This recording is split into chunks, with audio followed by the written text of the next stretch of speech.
All right, everyone. So we're going to read you a press release from Netflix so that we get the numbers on Raw's Netflix debut. WWE Raw wrestles up 4.9 million global views. Netflix and WWE, part of TKO Group Holdings, today announced that the debut episode of Raw on Netflix got off to a strong start, with the Monday night program capturing 4.9 million live viewers globally. The inaugural event on Netflix averaged 2.6 million households, live plus SD, in the United States, according to Video Amp, which is 116% higher than Raw's average 2024 US audience of 1.2 million households, and higher than any other Monday Night Raw broadcast in the past 5 years. The event also more than doubles the A118 to 49 audience versus last year. On X, as soon as the event started, WWE Raw was the number one trending topic in the US, Brazil, Australia, and the UK. Raw trended number one for 14 hours straight in the UK and occupied 6 of the top 7 trending topics. Raw on Netflix and WWE on Netflix also trended in Brazil, Mexico, Spain, and the US.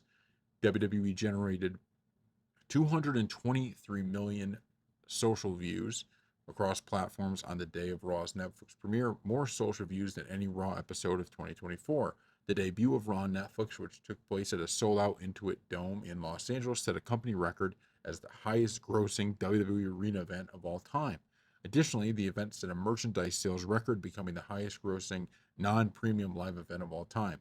The event saw Rhea Ripley reclaim the Women's World Championship with a win over Liv Morgan. Roman Reigns toppled Solo in a tribal combat match. CM Punk best Seth freaking Rollins in a highly anticipated grudge match, and Jey Uso with a win over Drew McIntyre.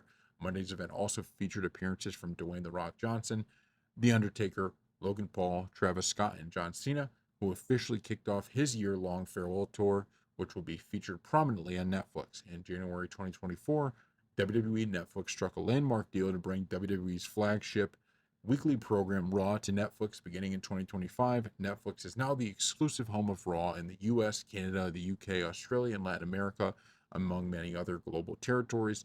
Netflix is also exclusive home of SmackDown, NXT, archive content, and all WWE premium live events, including WrestleMania, Royal Rumble, SummerSlam, and more in most international markets. Okay, so that's the press release. So this is big, right? This means that it had its intended effect of all these people watching, right? And not just in the US, but globally. And then, of course, you have it doing better numbers than even your typical Monday Night Raw, which is everything that WWE wanted, right? This was the point. You get this in front of as many eyeballs as possible. Now, what WWE has to do is continue to have that. And I think one of the beauties of being on Netflix is it's just a much easier way. I know, if you have YouTube TV, you could record and stuff like that. But the point is, Netflix makes it much easier to rewatch and all of that. And so if that's the case, right, if you could rewatch easier and all, more people can get invested, right? People who aren't going to watch it live, people who want to binge past Raws and stuff like that, you could do it all on Netflix. And I think that's the hope. And that's really where, in my opinion, the big, like success for Monday Night Raw can come, right? In this Netflix deal. I think it's from that. It's just making it much easier for people to not only see your content that you're putting out live, but also watching it after the fact. So thank you all for watching.